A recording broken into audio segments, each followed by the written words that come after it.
Morris না please. Television পর্দার জনপ্রিয় তরুণ অভিনেতা শাহবাজ সানি মারা গেছেন। অভিনেতার মৃত্যুর খবরটি নিশ্চিত করেছেন অভিনেতা জিয়াউল ফারুক অপূর্ব।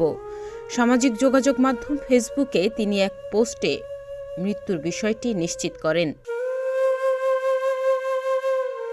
এক ফেসবুক পোস্টে অপূর্ব লেখেন, অভিনেতা শাহবাজ সানি আর আমাদের মাঝে নেই। ইন্না লিল্লাহি ওয়া ইন্না ইলাইহি রাজিউন। সবাই সানির জন্য দোয়া করবেন।